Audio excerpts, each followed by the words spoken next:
Bom, então, falando aí um pouquinho também sobre... boa noite, Cristian. Falando um pouquinho sobre aí a nossa disciplina, da mesma forma como eu tenho comentado aí nas demais disciplinas, né? A despeito aí das nossas dificuldades aí pelo sistema, pela dificuldade de acesso, todas as outras mazelas que a gente tem tido aí ao longo desse processo, né? Essa disciplina em particular aqui também sofreu bastante em função aí do início propriamente dito, mas, enfim, aquilo que foi possível para a gente transmitir, né, não da forma que talvez eu gostaria, né, mas da forma que foi possível, dentro de todas essas limitações que não foram minhas ou até do sistema em parte, né, que também teve as suas limitações, e muito menos dos alunos, né, mas em função dessa conjectura aí, e dessa mudança abrupta aí no nossa forma, né, de transmitir o conteúdo, gerou em parte esse prejuízo, né?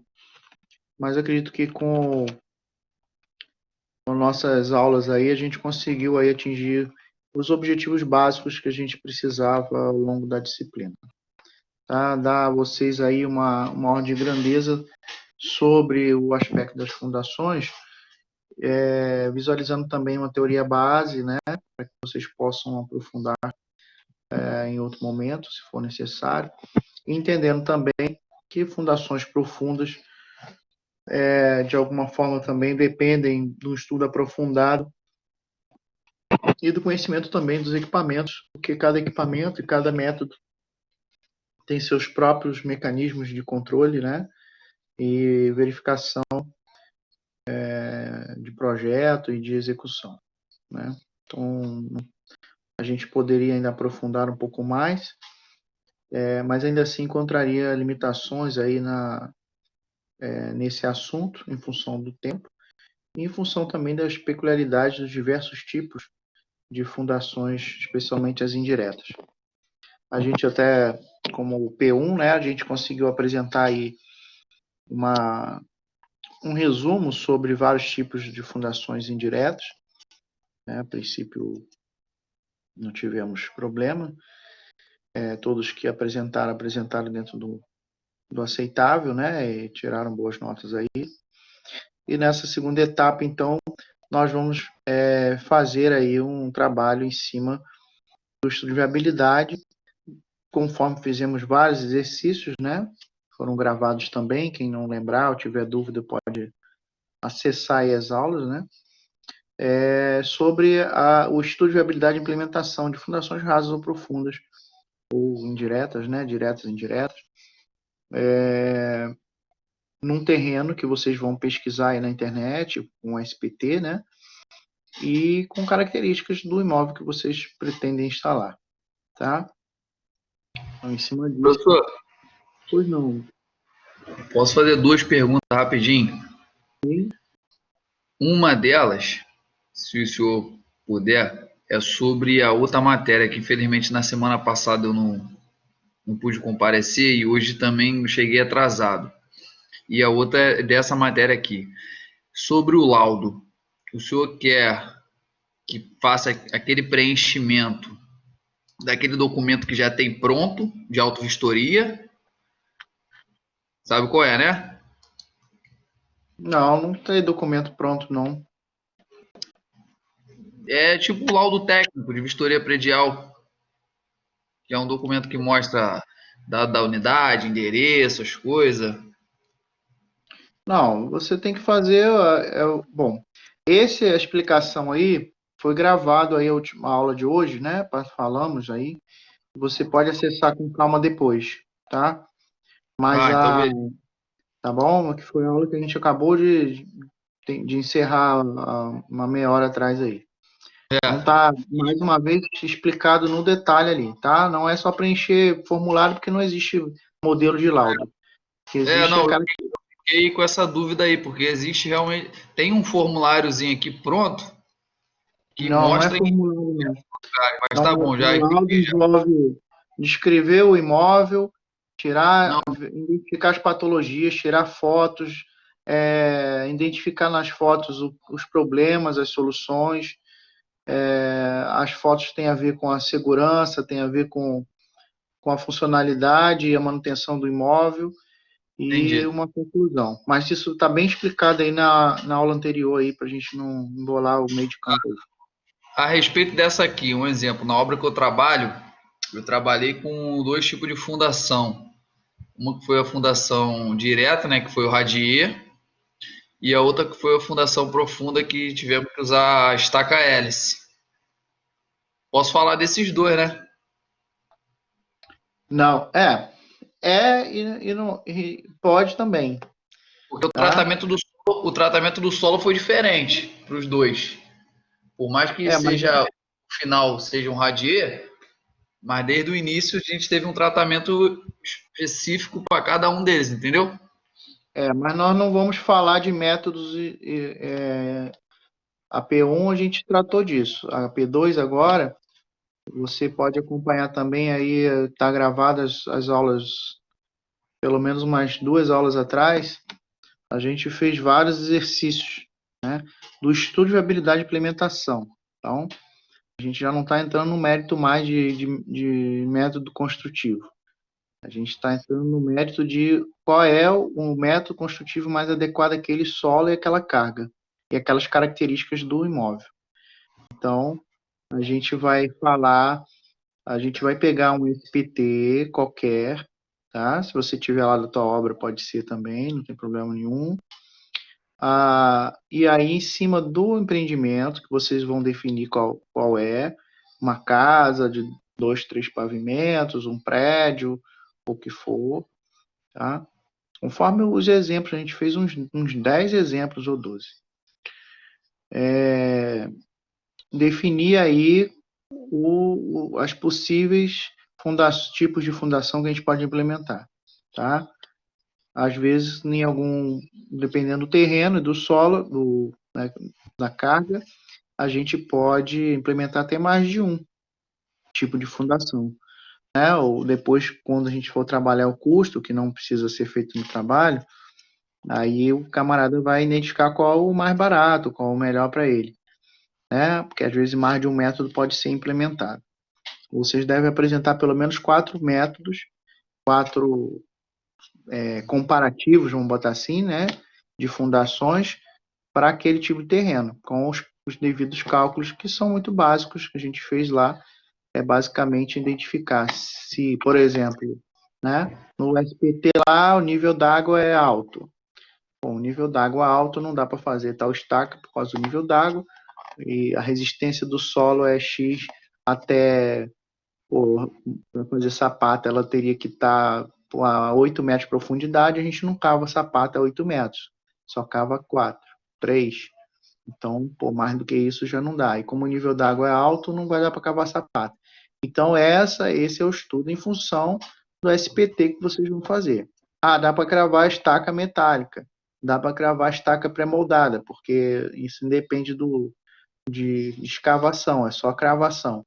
Aí, então estaca pré-moldada. Vamos fazer estaca pré-moldada, olha na tabela, estaca pré-moldada, para a carga que eu preciso, são 2 estacas pré-moldadas. O pilar lá, pronto, né? Estaca de tanto centímetro de diâmetro, né? Então, é esse o estudo que vocês vão fazer. É o mesmo exemplo que nós fizemos, entretanto, vocês vão buscar um SPT diferente, obviamente, dos exemplos, dos exercícios que eu passei em aula, né? Porque senão aí fica né? Sem nexo. Então, vamos buscar um SPT na internet.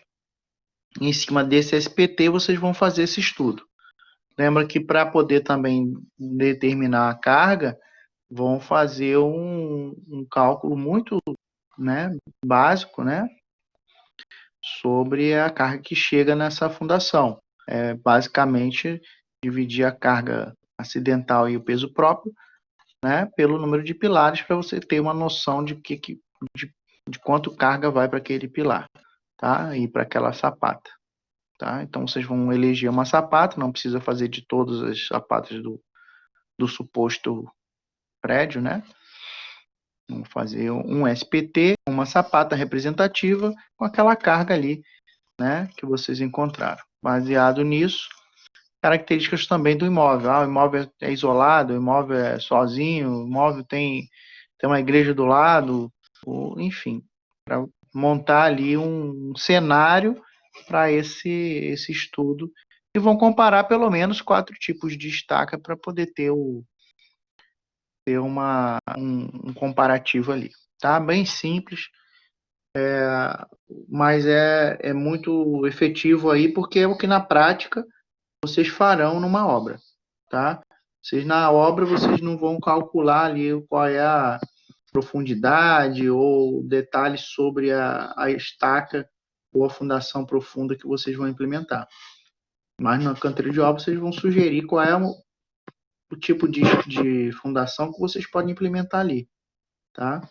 Isso aí é o que vocês farão na obra. Então, o trabalho aí, ele é funcional, né? Não é um trabalho de escola, é um trabalho que vocês vão fazer na obra, tá? Então, quanto a esse trabalho, alguém tem alguma dúvida?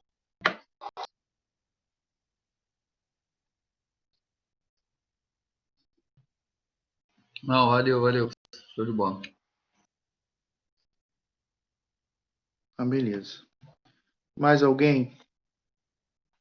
Bom, então,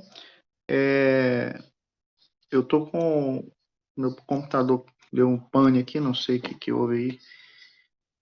Eu tô aqui pelo celular, né? Tô com limitações aqui diversas. O único assunto que faltou para a gente concluir a disciplina hoje, né, seria aí a questão do dimensionamento de uma sapata com um pouquinho mais de detalhes. Tá? Esse fica também de dever de casa. Eu vou passar para vocês aqui um passo a passo. A gente vai usar aqui, eu vou inverter a minha câmera e vou mostrar o livro aqui. A gente vai acompanhar então pelo livro. Deixa eu ver se eu consigo aqui, peraí. Ai, ai, ai.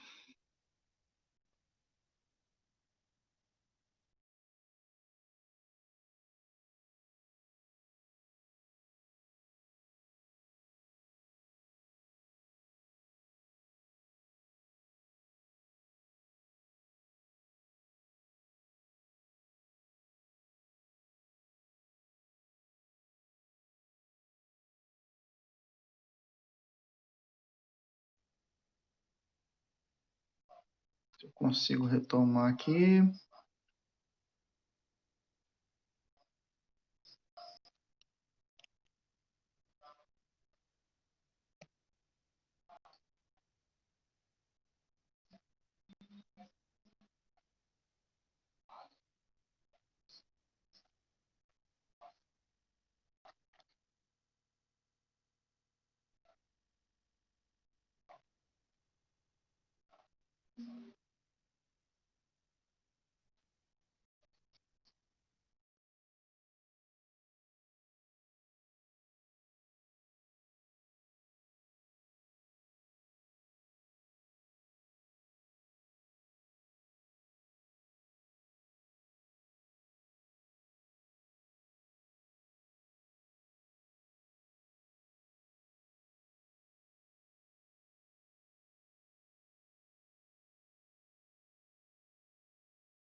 Alô, vamos ver aqui.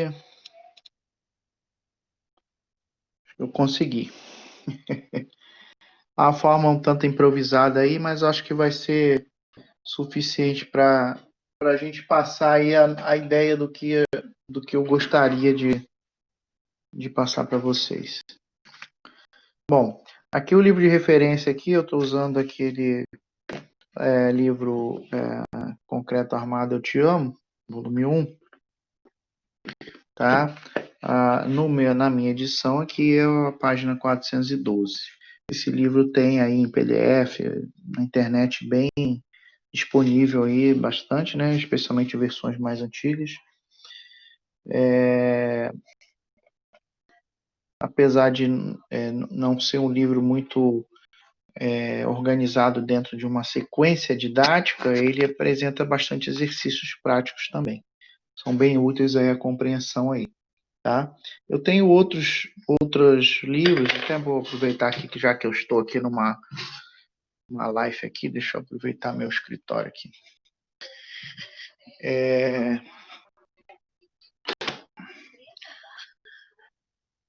Um outro livro aqui bem caprichado, né? É esse Fundações, deixa eu ver se você enxerga aí, Teoria e Prática, né? Dá para ver que é um livro parrudo, né? E ele tem realmente bastante informação sobre fundações de todos os tipos, tá? Inclusive os cálculos, tá? Mas é um livro seccionado, vamos dizer assim, ele não é uma leitura contínua, né? Ele possui aqui como se fossem pequenos artigos, né? Dentro de cada tipo de assunto. Mas é uma boa fonte, eu uso aí como, vai ver que o meu está todo orelhado, né? Eu uso como uma boa fonte de pesquisa, de consulta, né? Para algumas coisas. Deixa eu botar aqui no lugar.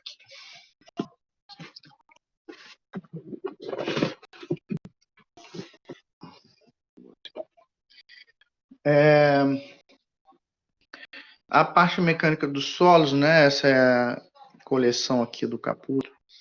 Ela é muito interessante. Eu tenho os 4 volumes mais antigos um pouco, né? É bem interessante também em exemplos, né? Aqui está toda a parte de mecânica dos solos, tá? Tem, lógico, versões e edições mais novas, né? Mas o conteúdo é basicamente o mesmo. E nós temos aí 3 livros para vocês bem interessantes, né? Que eu uso também como referência, que é essa 4 edifícios, 5 implantações, tá? Deixa eu ver aqui, fica melhor. Vocês estão conseguindo ver aí? Eu estou mostrando assim, mas eu não estou sabendo se vocês estão enxergando bem. Beleza, Vitor, obrigado. Esse aqui é um livro bem prático, ele apresenta aí terrenos distintos, né? Com SPT e com características de imóveis diferentes, desde uma casinha, um pequeno prédio e vários tipos de locais com SPTs diferentes. Basicamente, quase que a gente fez exercício na sala de aula, né? Só que aqui ele faz, além daquela parte que a gente fez, o dimensionamento. Esse aqui também é muito bom, esse livro do Urbano, Exercícios de Fundações. Cadê? Tá? Daqui eu usualmente preparava a aula usando esse livro, tá? E fazendo o quadro, né? Aqui a gente fica um pouco limitado aí. Deixa eu ver aqui. E existe aí também vários exercícios, tá? De tipos de fundação diferentes, e formatos, blocos, tá? Tabelas. Então, veja que o assunto de fundações não é um assunto tão trivial que a gente vai resolvê-lo aí, mesmo com todas as possibilidades aí, a gente vai ter aí muito pano para manga, né? Mas existem bastante exercícios, deixa eu ver se dá para ver bem, que mostram aí SPTs e análise desse SPT em função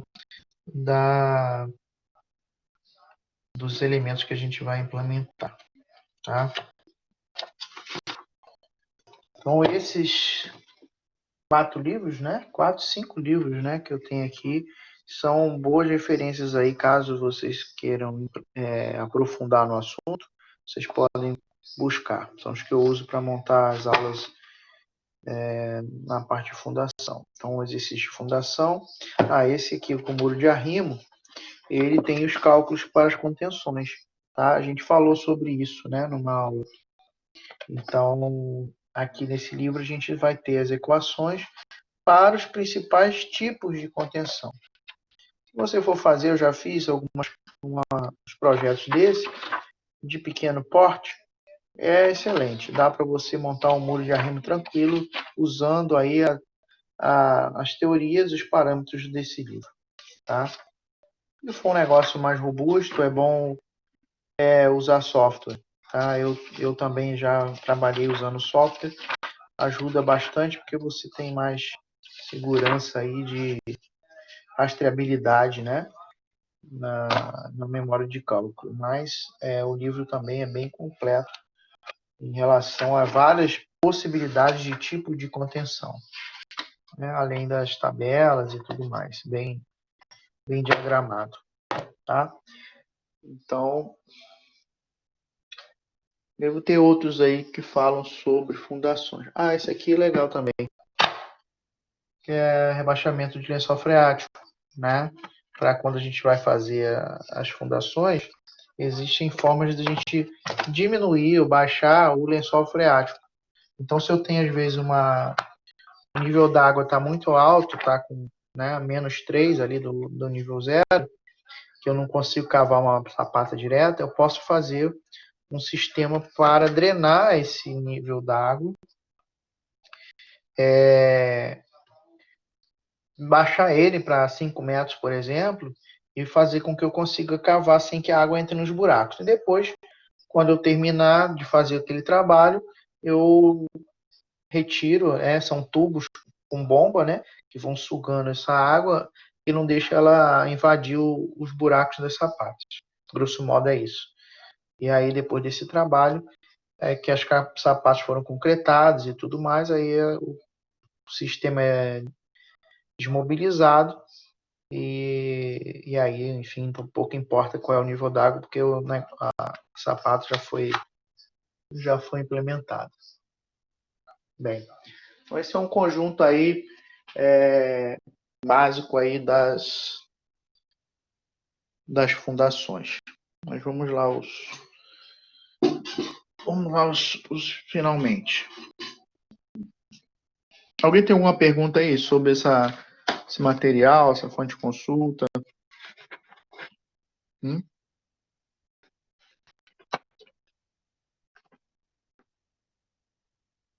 Alô? Beleza. Aqui também, eu até separei aqui para vocês, eu tenho uma planta. É que eu não tenho noção de como vocês estão vendo direito. Então, não sei até que nível vocês conseguem enxergar, se fica bom. Mas eu tenho uma planta aqui de aplicação de fundações. Tá? Nesse caso, é um projeto de estaca hélice contínua, né? De 80 centímetros. Então, aqui vai a armação da estaca, né? Deixa eu ver se dá para ver. A armação da estaca, né? A profundidade que ela atinge, né? E outros dados que são relevantes aí para esse tipo de armadura que vai, né? Então, são projetos específicos que a empresa que trabalha diretamente com esse tipo de fundação vai trabalhar. Bom, no nosso caso aqui, nós vamos falar um pouquinho para fechar com chave de ouro aí, ou pelo menos, né, da melhor forma que a gente consegue, né, sobre as sapatas, o dimensionamento de sapatas diretas, tá? Conceitualmente, o que nós temos? Deixa eu ver aqui onde que vocês estão vendo. Nós temos aí a conformação básica da sapata. Nós temos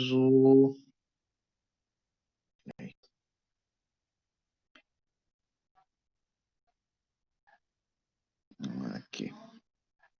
Nós temos aí a cabeça, né, o que a gente chamaria a base do pilar, ou a cabeça da estaca, né, vamos dizer assim, né. O pescoço, eles chamam da sapata, enfim, né.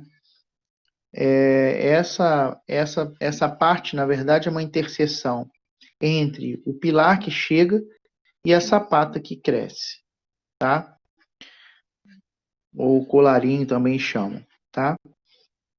O fato é que aqui, na verdade, na prática, a gente vai ter ferros duplos. O ferro que desce do pilar e o ferro que sobe da sapata. Vai ter uma área de interseção onde vai haver uma dobra, né? Vamos dizer assim, né? O ferro dobrado, né? Esse que vem de baixo e o que vem de cima. Nunca vai, quer dizer, nunca, né? Não é comum vir uma armadura direto do pilar e entrar na sapata, tá? Porque geralmente é concretado das sapatas, deixa as esperas e a partir das esperas amarrado o aço do pilar, então você vai ter um trecho que vai ter os dois ferros separados, tá? Então sapatas geralmente são concretadas primeiro, deixa a espera e depois ela vem com a ferragem do pilar. Bom, aí nós temos então na nossa sapata, nós temos aí o buraco efetivo da sapata, que vai ser cavado, a gente já viu aí na faixa de 1 metro, né, de profundidade. Eu acho que está até aqui. Aqui. O celular faz invertido as coisas, não dá para ver. Aí nós temos aqui na profundidade de 1 metro, e nós temos aí nessa condição, no buraco a gente deve implementar um concreto magro. O que é o concreto magro, né? É aquele concreto que não tem ferro, que vem só areia, brita e cimento, né? No fundo, tá? As camadas aí são relativas, tá? De concreto. Então você pode botar aí uns 5 centímetros pelo menos, tá? É o suficiente. Para que serve esse concreto magro? Esse concreto magro é uma forma de você, na hora que você for colocar a armação da sapata de fundo, né? A grelhazinha de fundo da sapata, ela não encoste diretamente no chão. Por quê? Porque senão ela vai corroer com a umidade do solo e quando ela terminar de corroer, o que vai acontecer? O pilar vai vir rasgando e vai afundar, vai puncionar a sapata, né? Vai afundar, tá? A sapata vai quebrar e aí vai haver um recalque aí desse pilar. Por isso a gente, na verdade, esse concreto magro colocado no fundo, ele vira uma espécie de cobrimento do aço do fundo da base da sapata, tá? Então é usual também que as pessoas, por vezes, ao invés de jogar o concreto magro, eles pegam um tijolo, uns negócios e colocam embaixo da armadura e depois enche com concreto logo tudo de uma vez, tá? Não é muito legal porque você vai ter uma parte da base da sapata que está apoiada no tijolo, grosso modo, né? Então você vai perder a área de resistência, né? Então o ideal é realmente você jogar o concreto magro e esperar, obviamente, secar, e por isso, né, o pessoal não faz. E posteriormente você apoiar a sua armadura de fundo e depois concretar a sapata. A outra coisa que a gente já tinha comentado na nossa última aula, ou nas aulas que a gente falou, é por que é piramidal, né, ou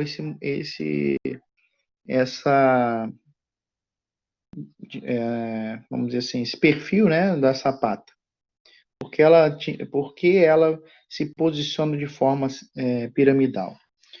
O esforço que vem desse pilar aqui, ele tem um ângulo também lateral, um componente de força lateral, tá? Esse componente de força lateral, ele tem uma angulação, tá? E essa angulação acompanha exatamente essa linha, né, de forma radial, essa linha, no máximo, até essa linha de inclinação da sapata. É comum que as pessoas enchem a sapata quadrada, enchendo todas até esse nível, né? Não há problema nenhum, tá? A gente evita a construção de uma forma, né? Botar madeira para a sapata ficar realmente igual uma pirâmide e gasta um pouquinho mais de concreto.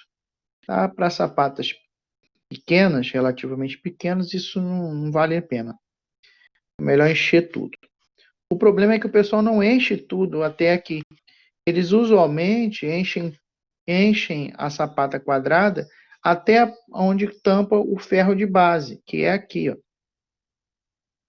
E aí fica um pedaço muito pequeno de altura de base concretada. E aí você vai ter tanto problema de funcionamento, de risco de fratura dessa região lateral da sapata, porque os esforços eles não estão sendo abraçados, vamos dizer assim, pelo shape aí da sapata, tá? Então, ou a sapata é piramidal, ou se ela for quadrada, ela tem que encher até o topo da pirâmide, tá? E não é o topo do ferro. Quando a gente vai vender ferros prontos, você vai comprar, melhor dizendo, lá na Gerdau, na loja de materiais de construção, que é uma gaiolazinha quadradinha, aquele tipo de fundação serve para pequenas coisas, muros, casas de um pavimento só, que possuem aí, às vezes que não possuem laje, um pequeno galpão, né? Que não possui, é só telhado, tá? Coisas relativamente pequenas, né? E você teria que encher toda aquela gaiola, que é uma gaiolinha quadradinha, né? Ou melhor, seria um cubo, né? Falando em 3D. O que que o pessoal faz? O pessoal corta aquele quadrado, aquele cubo no meio, e aí você vai ter duas metades, né? Metade com o ferro assim para cima e a outra metade, né? Assim, né? Aí bota-se ela no fundo da sapata assim desse jeito, no fundo do buraco, né? Colocada assim e concreta desse jeito. Quer dizer, já está usando metade da gaiola que foi projetada para uma condição de pouca carga, né? Implementa isso colocando essa grelha direto no solo. E por vezes só enche até a altura da grelha. Então, a chance disso dar problema é enorme, tá? Não podemos, como engenheiros, incorrer nesse erro. Se essa grelha, em tese, cortada na metade, que vai virar isso aqui, né, atender a nosso dimensionamento, ok, tá? Mas para encher, temos que encher até o topo da pirâmide. Ou fazer a forma para economizar esse quadradinho de concreto aqui, essas duas, na verdade, dois triângulos, né, aqui na lateral. Até aí, alguém tem alguma pergunta, alguma dúvida? Tá dando para enxergar?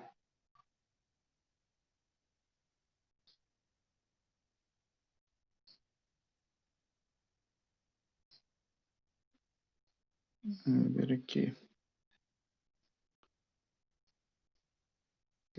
Tô falando.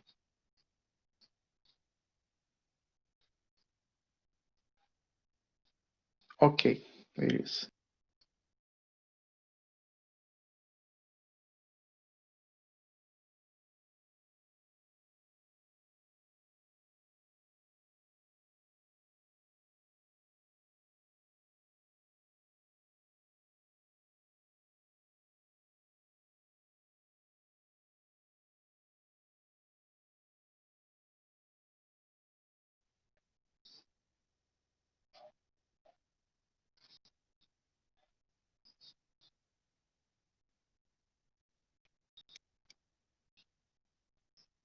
Vamos lá. Caímos, voltamos. Bom, então entendido aí a mecânica da nossa sapata, nós temos algumas questões aí a serem dimensionadas, tá? A primeira delas é a tensão admissível relativa ao solo, que a gente exaustivamente analisou aí quando trabalhamos com a questão do estudo de viabilidade. O SPT vai nos dar aí as informações que a gente precisa, né? E a gente vai ter, então, a grosso modo, o vamos dizer assim, a área ou a carga relativa à sapata, para ver se está batendo a área ou a resistência do solo com a carga que vai para a sapata. Bom, a carga que vai para a sapata, efetivamente, a tensão vai ser o peso referente ao pilar, a carga, né, que vem do pilar sobre a sapata, e a dividido pela área da sapata, né? Já que a tensão, né, é força sobre área, né? E a área da sapata, por sua vez, é base vezes altura, ou melhor, base, comprimento vezes largura, neste caso, né? Que vai materializar depois para nós exatamente as dimensões que a gente deve colocar na nossa fundação. Esse cálculo aqui também fizemos aí nos exemplos anteriores.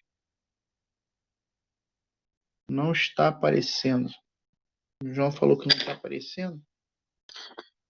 Deixa eu ver se eu consigo melhorar essa situação aqui. Ai, gente. Essas limitações acabam com a gente, né? Vamos lá. Vamos tentar. Melhorou um pouco aí, ô João?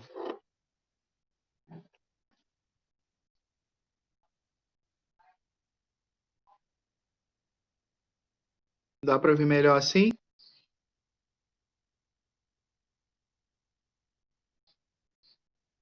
Pessoal, o problema é que não tá dando para enxergar, não tá dando para ler, mas Ah, não dá dando para ler. necessário, pra gente. Não, É aqui tá muito dando para pequeno. ler, mas aí corta, não dá para ver a imagem toda, Ah, tá. Bom, entendeu? não é limitação. É porque também para você, eu não sei quem está acessando o computador, talvez consiga ampliar um pouco mais, né? Eu mesmo no meu celular também fica bem complicado de enxergar, né? Eu estou no celular aqui. Ah, beleza.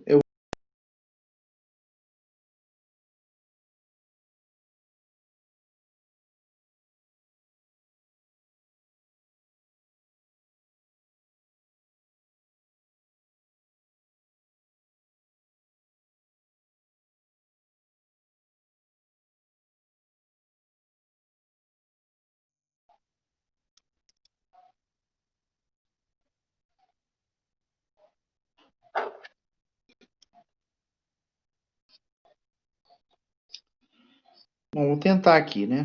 Sei que não está na condição ideal, mas vamos lá.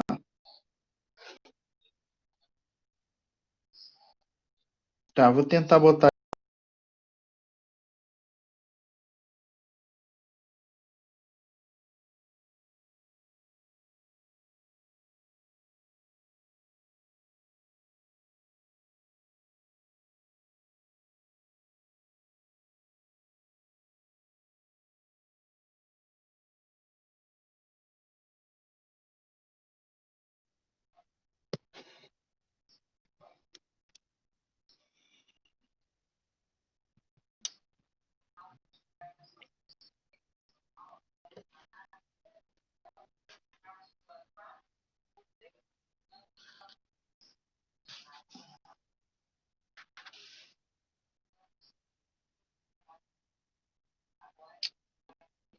Difícil, hein?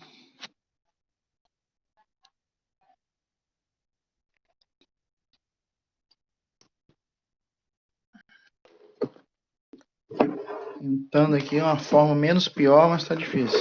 Vamos lá. Aqui tá de cabeça para baixo, pelo menos para mim.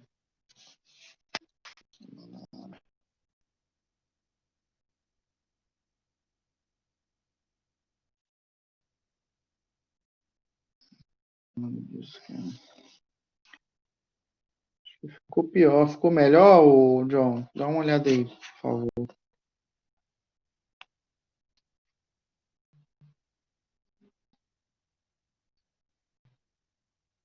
Como é que vocês estão vendo? Tá dando para ver agora a fórmula. Tá, beleza. Então vamos tentar agora. Bom, então a gente tem aqui a fórmula da tensão, né? Basicamente a força sobre área, como a gente já fez, enfim, para determinar o peso, a carga que vai para a sapata, né? A área da sapata também tem a ver, obviamente, com a tensão admissível, né? Em relação à nossa carga. Isso também vai ter relação com a tensão que a gente tem no solo. Os solos aí, na verdade, a gente vai trabalhar. Deixa eu ver aqui o que está aparecendo.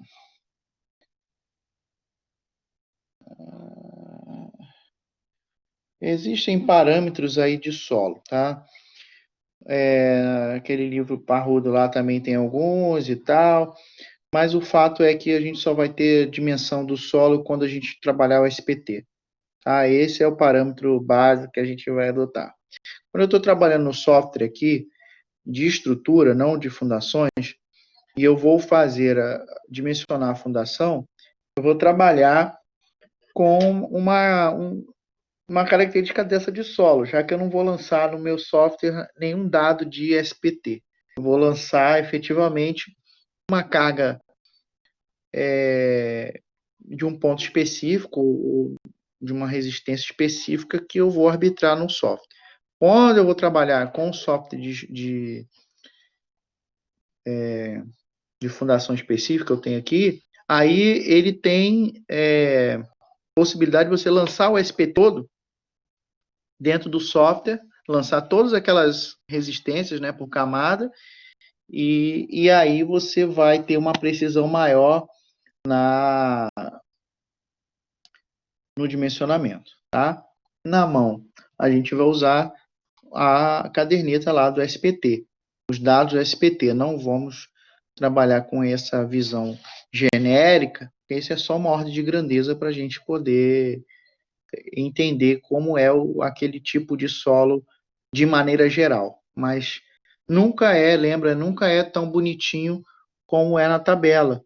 Então os solos eles têm misturas, né, que só Deus sabe a resistência, né, que vai dar aquela mistura, né? Então por isso é importante a gente ter o SPT. Vamos lá. E aí você lembrar também, obviamente,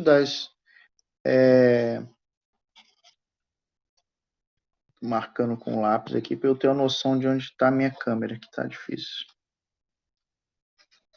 Vamos ver aqui. Bom, então lembrando aí que às vezes a nossa sapata, como a gente pode medir ela em metros, a nossa carga pode estar em quilonewton ou em quilograma-força, então todas essas conversões são necessárias aí quando a gente vai fazer o nosso cálculo. Bom, calculando aqui sobre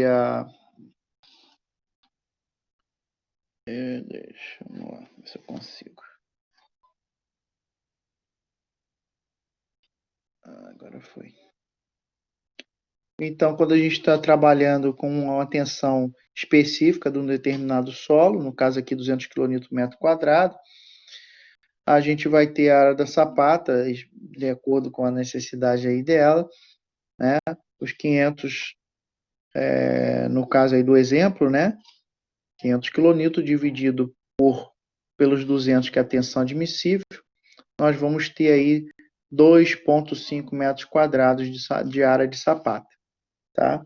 Essa área da sapata é uma área relativa, como a gente fez no desenho.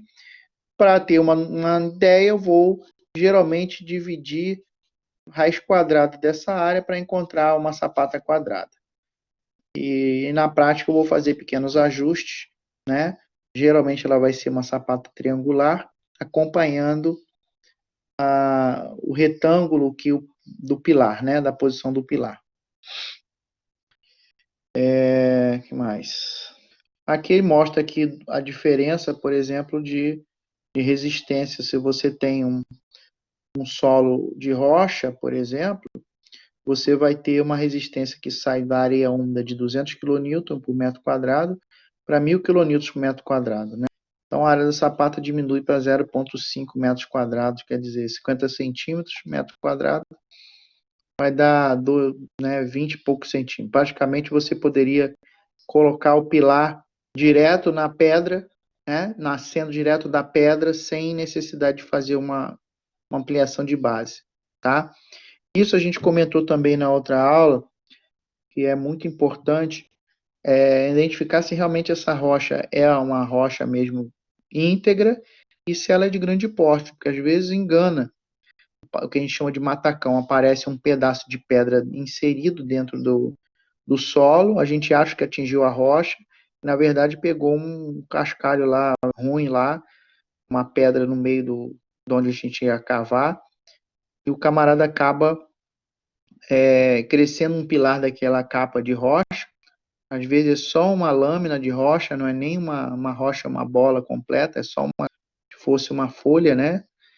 E, e aí acaba rompendo, tá? Ou afundando. Mesmo que seja uma rocha íntegra, mas se ela não for de grande porte, quando ela recebe a carga, né? Ela acaba afundando junto com o pilar, né? Então, uma forma de saber, você teria que calcular a rocha, ou melhor, a área da sapata que você precisaria.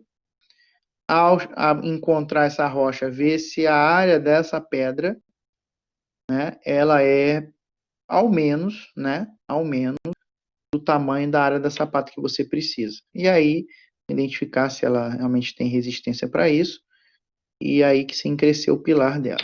Se a gente está falando de uma sapata que está numa encosta, por exemplo, e você rompeu aquela camada de terra, né, e encontrou a rocha propriamente dita, aí sim seria o ideal, tá?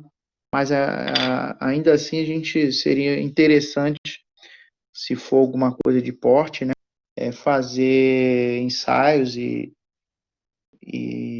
outros tipos, né, de verificação da resistência dessa rocha para poder implementar isso com mais segurança.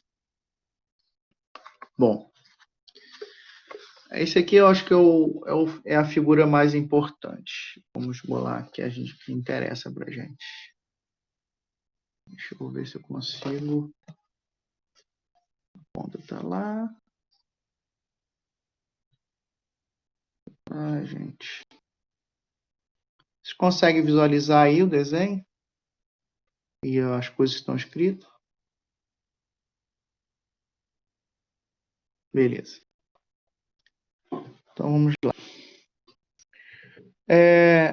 Esses são alguns parâmetros de cálculo de sapata, das sapatas, né? Primeiro aqui a gente tem uma largura. Essa largura é a largura que praticamente vem já do próprio pilar. Ela vai incorporar na mesma espessura, né, no colarinho ali da sapata. Nós temos aí uma angulação alfa, que é a angulação que vai dar exatamente essa inclinação, que se eu resolver, como a gente falou anteriormente, né, encher a sapata até o topo aqui, ela não vai importar muito, mas se eu quiser fazer esse aproveitamento, ela é esse ângulo que eu devo cortar. Deixa eu ver aqui. Aí. Esse ângulo que eu devo cortar aqui a minha sapata para que ela atenda àquela questão das reações, né, dos esforços diagonais. Eu vou ter também uma altura H0, que é a altura dessa lateralzinha da sapata, altura vertical. Vou ter a área da minha sapata, basicamente a base, né? Deixa eu ver aqui. Consigo botar ela melhor aqui.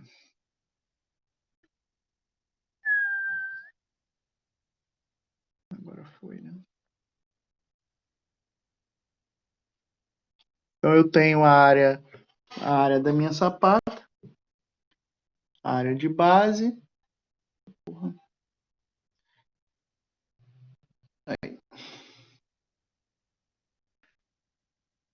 E baseado, então, em algumas equações já estabelecidas, né? A gente vai calcular essas alturas, esses dimensionamentos, tá?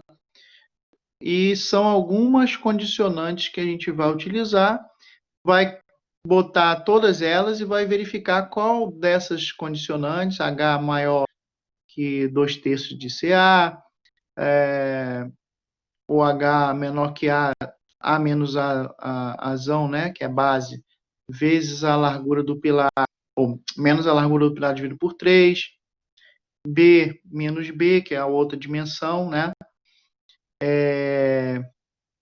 Enfim, também a gente vai definir qual é o nosso H0. Usualmente, ele é pelo menos 20 centímetros, tá? Ou H dividido por 3, tá? O que for maior.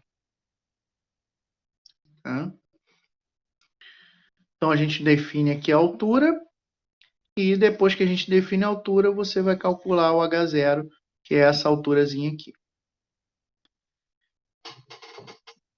São coisinhas, formulazinhas muito simples, né? Mais um pré-dimensionamento.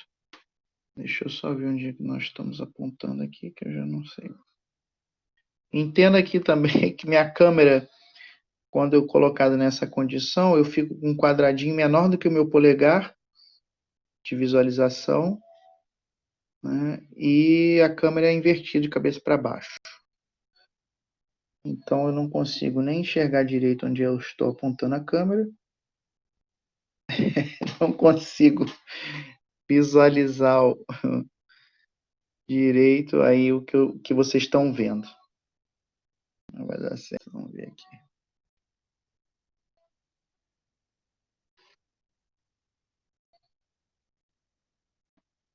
Agora foi. Bom, da mesma forma aqui, nós temos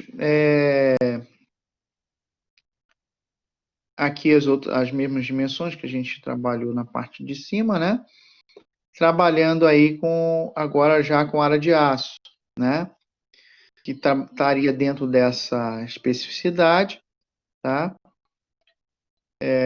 Que seria a área de aço igual a 0,10 dividido por 100 vezes a altura. Ou, né? 10 milímetros com 25 de espaçamento para cada situação. Existe, eu não sei se agora de cabeça na NBR, se fala alguma coisa de 12 milímetros seria o mínimo. Por quê? Porque isso atenderia ali a questão de corrosão, ainda que a gente tenha cobrimento, tá? Mas aqui ele coloca 10 centímetros, também é tolerável, tá? Nunca coloque, por mais que você possa calcular a área de aço, e dê, por exemplo, deu, sei lá, ferro de 4,2 a cada 10 centímetros. É uma configuração. Ferros de 5 milímetros a cada 15 centímetros. Atende a área de aço? Atende. Mas não é muito legal. Por quê? Porque você fica com ferro muito fininho. Então, o usual é você sempre colocar 10, 12, tá? Na sapata. E aí você, ainda que o espaçamento seja um pouco maior, você garante que ao longo dos anos isso não venha a corroer tão facilmente. Vamos ver aqui. Onde é que eu estou apontando? Tá.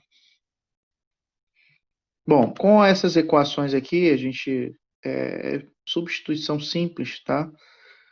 A gente vai encontrar os momentos, tá? Aqueles momentos referentes deixa eu ver aqui. Referentes à tensão, né, despendida na sapata, né, baseado ali nessa geometria específica. Então, uma fórmula específica para esta geometria de fundações, tá?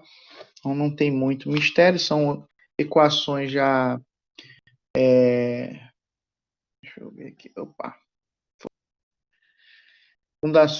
equações já pré-estabelecidas para essa configuração de sapata, então não tem muito mistério, basicamente a aplicação da fórmula, tá? em função aí das tensões e das fórmulas que a gente já desenvolveu. Deixa eu ver aqui. Meu Deus.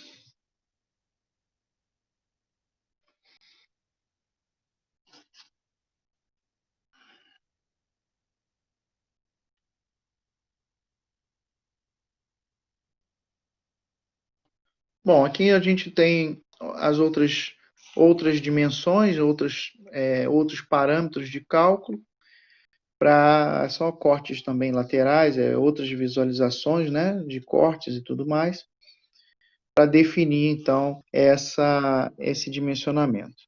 É feito também o cálculo de cisalhamento, tá? Tem uma fórmula aqui.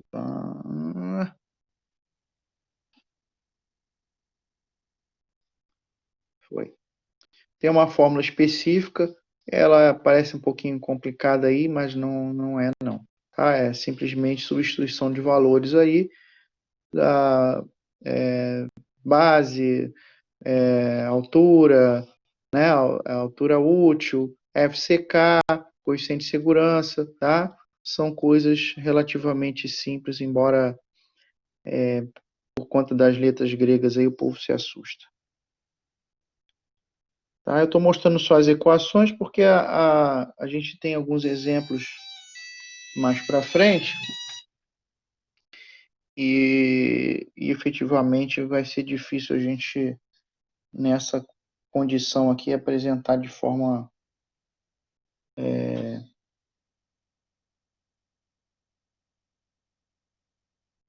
eficiente aí um cálculo, né?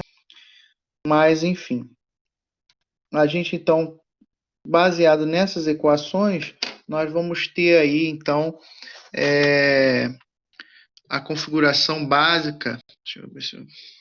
Meu Deus, para onde é que foi o troço?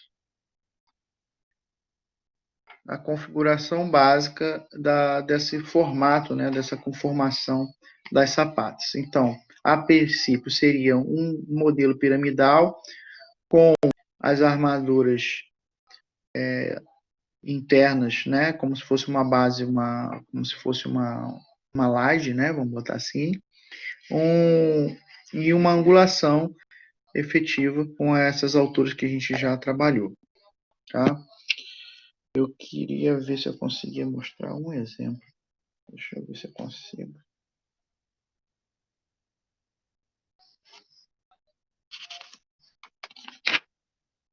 Um exemplo. Bom, não sei se vai ficar em boas condições, mas vamos tentar botar número nisso. Tá? Então, a gente tem aqui nesse exemplo uma carga de 209 kN, 209,49, tá? Os pilares têm seções de 20 por 40. E é interessante essa questão do pilar, por quê? Porque a gente sempre vai buscar, deixa eu ver se eu consigo mostrar nesse desenho, a gente vai buscar que a sapata, de alguma forma, tenha uma proporcionalidade à posição do pilar. Então, se o meu pilar é um pilar retangular de 40 por 20, tá?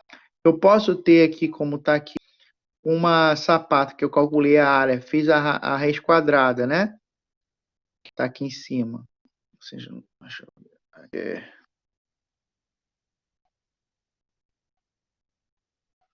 Então, eu pego a área, calculo a tensão, né? Tensão admissível, 200, que é a carga 209,49, dividido por 200 quilonewton metro quadrado, que é a tensão admissível do solo, que ele considera, né?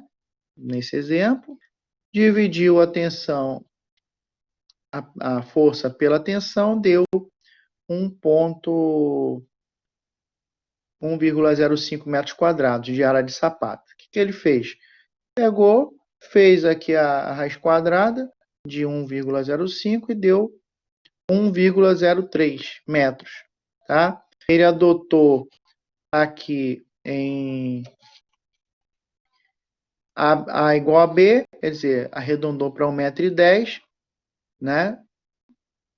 Ou 110 centímetros, ou né, 1,1 metros, e trabalhou com uma sapata quadrada. Mas aqui, quando a gente... Deixa eu posicionar melhor.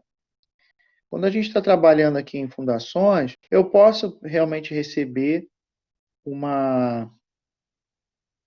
Aqui. Eu posso receber uma fundação, um pilar retangular, 40 por 20, com uma fundação de 1,10 por 1,10. Por quê? Porque é bem grande, né? Ela é bem maior do que o pilar, tá? Mas o ideal sempre, quando você calculou a raiz quadrada, só para você ter uma noção, se fosse eu faria, por exemplo, uma fundação de 1 metro por 1,20, 1 e alguma coisa, o que completa, né? Um pilar, uma sapata retangular alinhada com a geometria do pilar que eu estou recebendo, tá bom? Corre o risco, se isso não for largo, isso aqui não está no livro, tá? Não está no livro, que eu digo no sentido de, isso é bagagem aí, é o bizu. Corre o risco dessa distância aqui, dependendo do que for, se ela for muito pequena, pode dar ruim na fundação. Mesmo a área da sapata estando adequada, né, a tensão que a gente calculou e a carga do pilar. Mas o pilar estando muito próximo da beirada vamos dizer assim, da fundação, pode haver algum tipo de tombamento, alguma outra questão. Então, dentro do possível, é sempre interessante a gente pegar a área, já que eu tenho flexibilidade de mover a área como eu quero, a gente usar um parâmetro, sim, a raiz quadrada da tensão, mas a gente tentar jogar ela mais vamos dizer assim, com shape, né? Mais parecido com as proporções do pilar que ela está recebendo. Bom, até aí tá dando para entender o que eu estou falando, apesar da imagem estar meio complicada?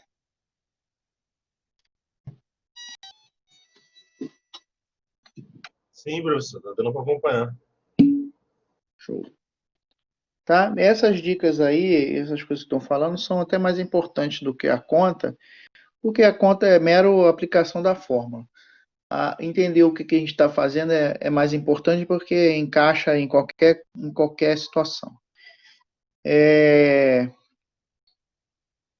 Bom, então a gente vai ter as dimensões aí básicas, né? Tanto da área do lado, né? Lado A do pilar e da sapata, lado B do pilar e da sapata, e baseado nessas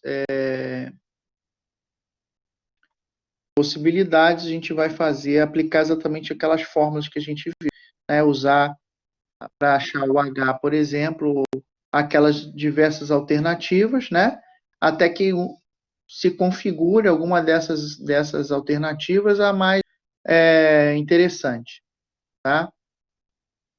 Então, foi achado aqui o H como 30, né? A situação mais adequada que foi encontrada foi essa equação, foi feito todas, né? Foram feitas todas as outras tentativas, né? Dentro daquelas formas. A mais interessante foi essa, porque deu o valor de 30 centímetros. Então, ele adotou a H como 30 centímetros. E o H0 adotou 20, que é o mínimo. O outro H0, se eu não me engano, seria H dividido por 3, e aí daria 10 centímetros, que é menos do que o mínimo. Então, por isso o H0. H0 é igual a 20, que é o tamanho básico, né? Então, aqui na nossa sapata, a gente tem a altura já 30, a gente já calculou. O 20 já é padrão, porque a outra equação daria menor, então adotou-se o valor mínimo. A base a gente já tem, que era 1,10 m, né? E os outros cálculos a gente também já tem, as outras dimensões. Então, aí baseado nisso, a gente vai desenvolver os cálculos de armadura. Então, também tudo baseado nessas equações, a gente vai trabalhar o FCK, ele sugeriu aqui FCK de 15 MPa. Particularmente, a gente nem trabalha mais com esse tipo de FCK, né? Mas vamos lá. A CA50, o FCYD, né? Com essa característica, já devidamente calculado, baseado no aço CA50, né? Tensão a gente já havia calculado anteriormente. O D aqui que ele considera 30 menos 5, baseado aqui já nas alturas. Cadê? Aqui também já é a diferença, esse Czinho. Deixa eu ver aqui se eu estou apertando uma coisa e mostrando outra. Aqui. Aí, garoto. O C seria a diferença entre a base da sapata e a base do pilar. E aí, com isso, a gente vai ter esse valor dividido por 2, vai dar esse fator que a gente vai usar, esse C e B, ou C e A, se for analisar o lado A, né, a dimensão A. No nosso caso é igual, praticamente é igual, vai mudar porque o A da base é o mesmo, mas o A do pilar vai ser diferente. De qualquer forma, tem que calcular os dois. Depois é cálculo aí baseado nas próprias. Eu não consigo falar e mostrar a mesma coisa que estou falando. Vamos lá. Baseado nos cálculos de momento, já as equações já previamente definidas, que a gente já falou, né? Aí vem a tensão, aí vem a dimensão do C e B, isso tudo está nas equações lá, aqui já está os valores substituídos, tá? Largura, que já está aqui, que seria o B total, e aí já acho o momento. Muito direto, não tem muito mistério. Né? Multiplicou aqui para achar o momento de design, né, o MD, pelo fator de segurança, que é 1,4. Né? Aí aumentou bastante aqui, a carga foi para 30, de 21 para 30. O grande negócio também das sapatas é a segurança. Então a gente já está trabalhando com o solo. Lembra que a gente botou já um coeficiente de segurança, a própria SPT já vai dar um coeficiente de segurança bem considerável para o solo, né? E a gente ainda aumenta as cargas aqui, né? Considera as cargas maiores e todos aqueles outros fatores que fazem aí praticamente a sapata ficar o dobro do que ela precisaria ficar. Como a gente faz no concreto e no aço. Na soma total de todos os coeficientes de segurança já vai dar o dobro, né?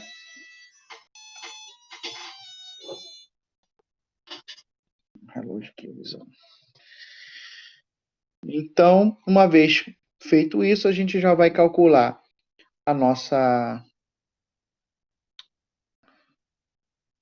área de aço, tá? Também aplicação direta é só substituir os valores. E encontrando a nossa área de aço usando a tabela, a gente vai ter aqui nesse caso, ele distribuiu em ferro de 10. Lembra que a gente pega a área de aço e distribui como a gente quiser. Posso distribuir como ferro de 12, aí vai dar um espaçamento maior aqui. Aqui ele com ferro de 10 para a área de aço aqui de 3,2, né? Ele achou ferro de 10 a cada 25. Se eu botasse ferro de 12, o espaçamento seria maior. Se eu boto ferro de 8, o espaçamento ia ser menor. Né? E esse joguinho vocês devem fazer lá, na hora de procurar na tabela para distribuir a área de aço. Tá? Tá? Então, essa é o cálculo da área de aço em função dessa condição. Lembrando também, deixa eu ver se eu consigo localizar aqui, que essa área de aço tanto o lado A quanto o lado B, é como, né? Deus, achei. Aqui.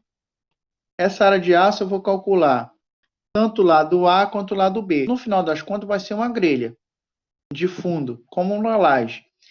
Essa grelha tem que sobrar, tá? Ela tem que subir com o gancho para cima, tá? Aqui no desenho, não sei se vocês conseguem visualizar pelo tamanho, ela tá com o ganchinho dobrado para dentro. Não precisa, ela fica com um L para cima, com esses 20 centímetros que a gente calculou aqui de altura de H0. Se fosse 25, 30, ou o tamanho que for o H0, nesse caso 20, ela tem que vir baixo e subir, todos eles, tá? Tanto no sentido A quanto no sentido B, tá? Então a grelha vai ficar igual uma caranguejo aí de cabeça para baixo, tá? Com as pontinhas para cima. Eu já vi gente, já vi em obra, o cara pegar a grelha com as dobras primeiro ou botar a grelha direto no chão chapada, né? Digo assim, sem as pontinhas para subir aqui, né? Para compor o H0 aqui, né? Para dar uma sustentação a essa lateralzinha aqui. Então bota só a grelha no fundo. E o outro, quando tinha a pontinha de 20 centímetros aqui, para poder cobrir aqui ou atender HD, o cara colocou de cabeça para baixo. A ponta fincada no solo e não para cima. O que isso acarreta? Primeiro, não reforçou o H0 aqui, né? Essa alturazinha da lateral da sapata. E segundo, cravando a ponta do ferro no chão, ele colocou pontos de corrosão, né? Quer dizer, a sapata está apoiada no chão, porque mesmo que tenha um magrozinho, aquela ponta cravada no chão vai virar ponto de corrosão. Aí ela vai, através dessas pontas cravadas, ela vai puxar ali a corrosão para o restante da armadura. Então, ó, tem cada merda que esses caras fazem que eu vou te contar. E se você não vê a tempo, ele joga o concreto em cima e o negócio vai embora. Tá? Então isso é muito importante. Apesar de então vai fazer já está fazendo uma besteirinha. Mas vamos pelo menos fazer o mínimo, né? Enfim, aí eu na outra etapa aqui do nosso cálculo é a mesma coisa fazendo no outro sentido, né? No sentido A. E quando você vai encontrar outro tipo de ferragem, geralmente vai encontrar a mesma ou parecida, né? Praticamente vão arredondar ou vai arredondar para maior. Você não vai botar um ferro de 10 num sentido e ferro de 8 no outro.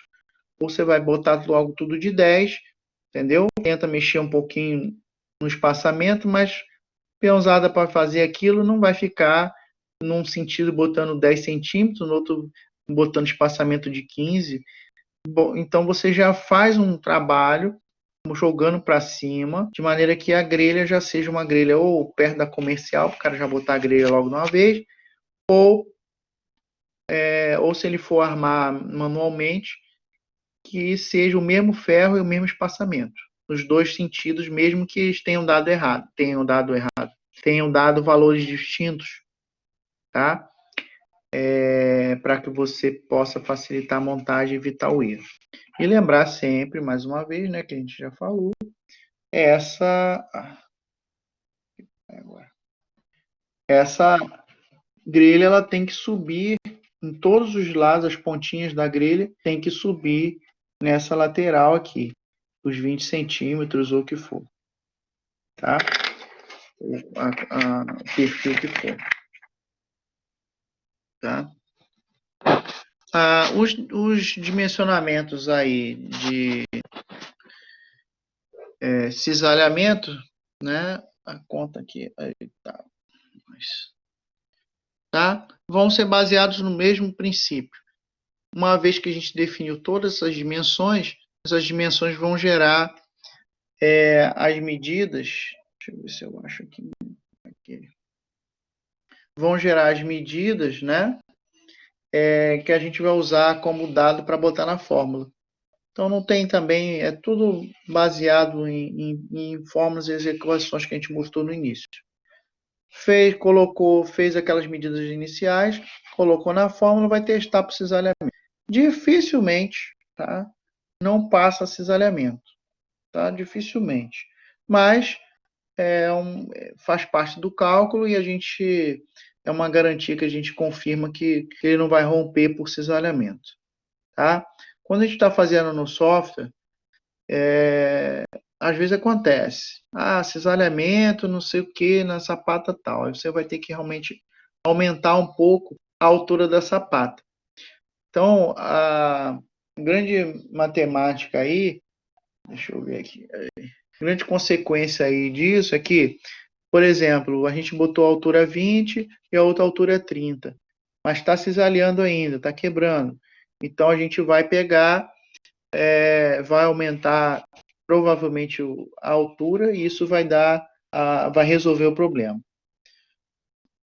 A grande questão aí de aumentar a altura da sapata é que talvez, em algum parâmetro, à medida que a gente vai aumentando a altura da sapata, talvez tenha que aumentar a altura do H0, que é essa lateralzinha aqui, tá? A outra questão de cisalhamento também tem a ver aqui com essa pedaço, essa inclinação, né? A fissuração. Então, pode haver necessidade de ampliar isso, ou de aumentar a altura em função dessas abas, vamos botar assim, da sapata. Tá? O cálculo é feito, depois desse cálculo confirmado aí o ok, né? Então, eu vou botar aqui, deixa eu ver se dá para ver aqui.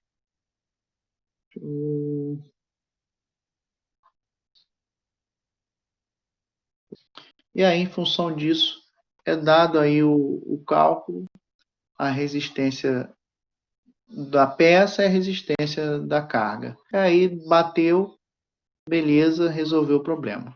Não bateu, redimensiona a sapata.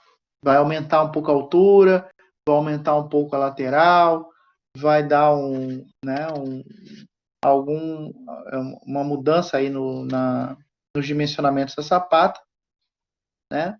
Para que ela possa resistir, então, a esse tipo de esforço.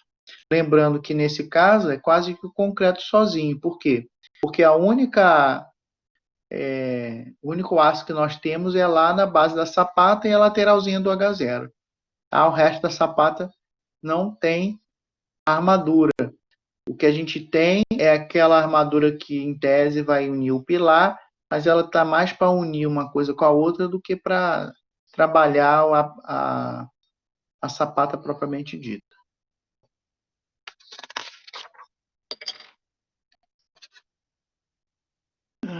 Vamos ver aqui se eu consigo inverter a nossa câmera aqui.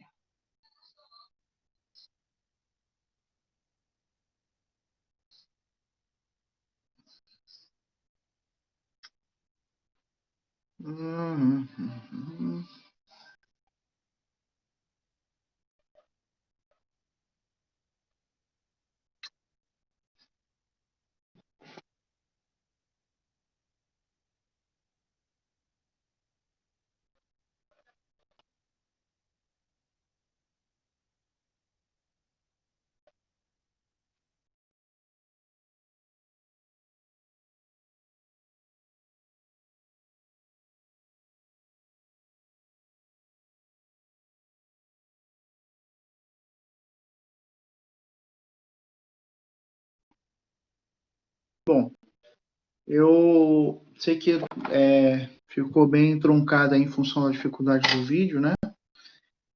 Eu tenho, inclusive, esse livro, eu acho, esse outro, eu acho que em PDF, talvez não sei, na formatação no computador ficaria mais interessante aí para a gente ver, né? Mas como não foi possível, foi o jeito que eu tive de apresentar a vocês pelo menos a ideia do dimensionamento. Não é um bicho de sete cabeças, é simples, é basicamente a aplicação da fórmula. Os detalhes maiores na parte prática, que vocês devem observar, é exatamente a implantação do concreto magro no fundo da sapata, no fundo do buraco, para que a armadura não entre em contato direto com o solo. Evita esse negócio de botar tijolo embaixo da armadura, porque quando você vai encher o concreto magro, você vai ter vazios, porque o tijolo e nada é a mesma coisa. É como se tivesse buracos entre o solo e a sua fundação. Então, quando a carga acontecer ali, você pode ter ruptura desse concreto magro por conta desses buracos grandes aí dos tijolos e haver um recalque até a fundação conseguir apoiar no solo rígido.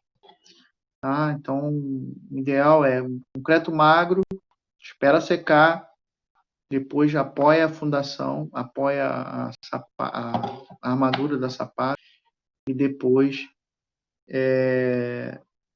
concreta a sapata. A outra coisa é a que a gente falou, né? A armadura. Se você botar só a grelha, né? Imaginando aqui, só a grelha no fundo, você não vai ter efetivamente a proteção lateral. Então, tem que botar a grelha com as pontas voltadas para cima. No caso, seria isso. Né? A grelha no fundo, com as pontas em todos os lados. Tá? Se eu olhar na sapata, vai parecer uma aranha de cabeça para baixo. Né? Todas as pontas na altura, no caso do exemplo que a gente viu, de 20 centímetros, mas lembrando que é 20 no mínimo, podendo ser outras medidas conforme a altura, a dimensão da altura, né, da sapata. Então, pode ser maior. Tá? E aí, como eu falei no lugar que eu vi lá, o cara tinha pego essa grelha, nessa condição, e cravou no chão assim, né, de cabeça para baixo. Aí quer dizer, não teve a proteção lateral e a ponta ainda ficou cravada no solo para permitir aí a corrosão. Ai, não tava com... Bom, pergunta aí se vocês têm alguma dúvida, alguma pergunta, alguma coisa.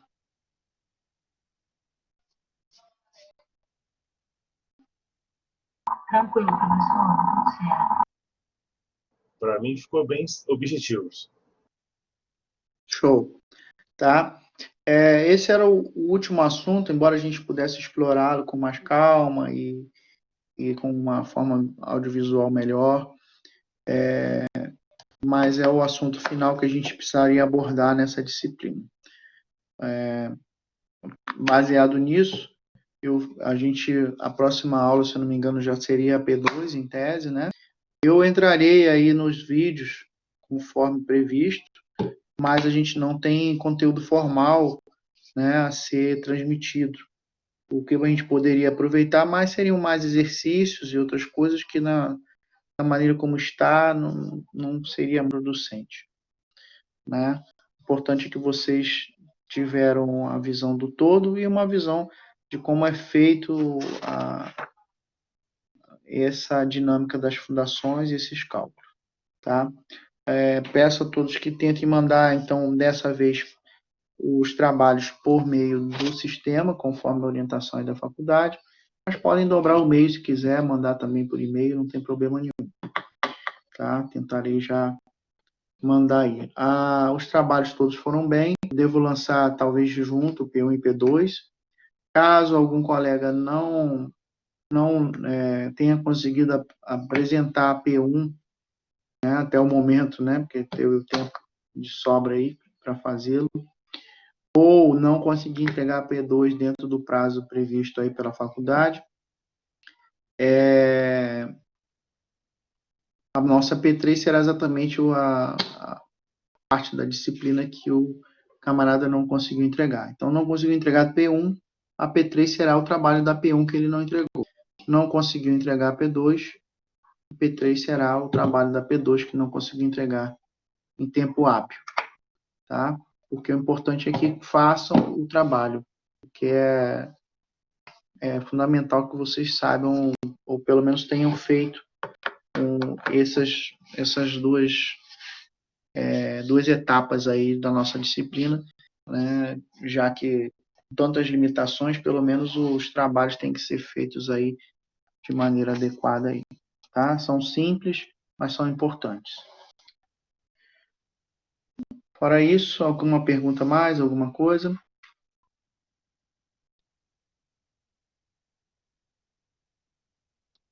Muito bem. Então, embora eu vou entrar online ainda, a gente não tem um conteúdo formal para passar, e já estamos na P2, né? Eu entrarei aí, caso alguém tenha alguma dúvida, entrarei também para tirar alguma dúvida, alguma pergunta, alguma coisa. Mas fora isso, caso não veja alguns de vocês, já estamos poucos aí online, desejo a vocês aí um final de ano aí abençoado, né? Os que estão se formando, que tenham sucesso aí, aqueles que ainda faltam um pouquinho, força total, né? Essa pandemia aí não vai macular aí nosso sucesso aí, né? E vamos nos superar, né? Porque eu tenho certeza que, embora, né, a gente faça todo o esforço com meios próprios, né? Já queimei o celular dando aula aqui, meu computador queimou, e comprei 2 câmeras. E, enfim, com toda a boa vontade, a gente não consegue, pelo menos nessas condições, imprimir um ritmo de aula e uma qualidade que a gente gostaria de aprendizado. E vocês também, por outro lado, não estando no ambiente escolar, né?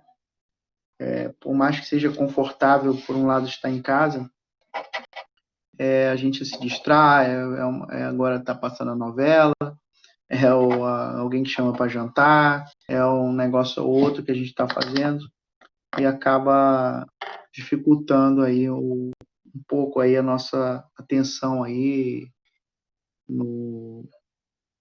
nesse processo, né? E cansa também ficar olhando direto aí um vídeo ou mesmo assistindo, ainda que seja online, né? Mas apesar dessas questões todas, eu acredito que a gente vai superar aí à medida que vocês mesmos se esforcem um pouquinho aí em buscar. Mostrei para vocês hoje, fiz questão de fazê-lo, né? Essas fontes de consulta. Depois que eu me formei, né, já alguns anos atrás, eu fui comprando os livros, tá? Comprei os livros com todo o arsenal que tem internet de informação. Eu ainda sou muito favorável a ter uma fonte de consulta física, porque não depende de nada e aqui né, de computador, de nada. É mais fácil ler e absorver lendo no papel do que no vídeo, cansa menos e absorve mais. E você tem uma fonte real, fidedigna, né, de informação teórica, do que uma informação que às vezes já é trazida aí de 2 ou 3 pessoas diferentes e já começa a ser distorcido ao longo dessa retransmissão, né? Como sempre a gente ter da fonte aí a informação mais adequada. Perfeito, pessoal. Então, sendo assim, desejo a vocês aí uma boa noite aí. Um abraço a todos aí, fique com Deus. Até a próxima. Tchau, professor. Fica com Deus. Ah, Tchau, professor, boa noite. valeu. Boa noite, meu amigo.